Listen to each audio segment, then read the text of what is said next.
come to my studio have a funny reaction when they see the screen of my desktop computer. What is this operating system? Windows 7. But as you should already know from the video's title, it's Windows XP. But why? So, the year is 2025, powerful computer in our back pockets, actual hunter-killer drones, AI coming for our jobs, sex bots. Well, actually still waiting for a good implementation of that one. So, why am I recording music on an operating system from 2001?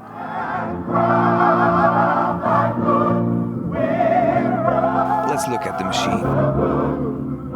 Dell Optiplex 755, a model introduced in 2008 when Air Force, still young.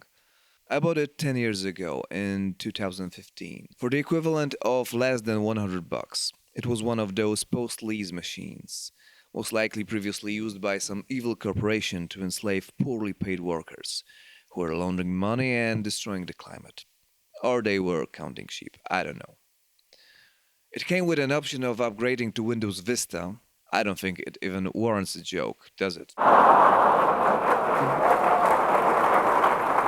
At some point I added 2 gigs of RAM, but other than that it's stuck. There's not even an SSD in this machine. But why? The answer is, it works, it just works. Most of the time it's used for recording, not mixing, meaning there's not much processing in real time. It's acting like a tape machine. So we click, and there's the music. If for some reason you'd like to mix on this machine, most definitely you could. In the past, even complex albums were done with much less powerful computers than this one. If you run out of power, you just render tracks. But I've got a beefy machine at home, and that's where I do all my mixing, processing, and in the case of video games, implementation into engines. I want to make 2 other points. I made tons of things on this little Dell. I did voiceover and sound effects for modern video games, a few albums, tons of demos, and rehearsal recordings. Great use of the media technology in XP. Nice haircut. Speaking of band rehearsals, it's used to provide the click tracks, amp simulations for the guitar and bass, vocal effects, and some basic processing of the drums. A while back, we did a bunch of live in the studio recordings, and it was all done in this way. I use Reaper, a very efficient DAW, and I stick to older, less demanding plugins.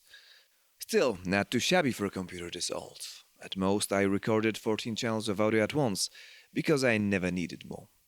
The bottom line is, you really don't need fancy gear to create audio. We've got to prove that Windows XP is for everyone. There is one downside. The computer shouldn't be connected to the internet, so I have to lug around pen drives, and sometimes the projects can get a bit messy due to file swapping.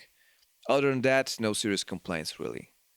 I even have a spare computer that is much more recent, but I can't be bothered to set it up. Because why waste time and effort if you have a solution that already works? A 17-year-old computer and Windows XP. And no, I don't use this wallpaper.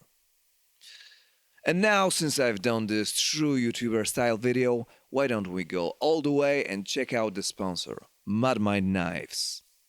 Our laser-sharp titanium knives can cut through anything. Skin, muscle, bones, and even concrete. Order one set today and receive a free machete with a carbon handle, ensuring a secure grip and a powerful strike. Call 0666-717-717, only $696 for the entire set. Cut, slice, puncture, stab, tear, mutilate. Mad Mind Blade Knives, only available here. Call 0666-717-717, 0666-717-717. Well, that was something, wasn't it? Oh boy. Did you expect a VPN?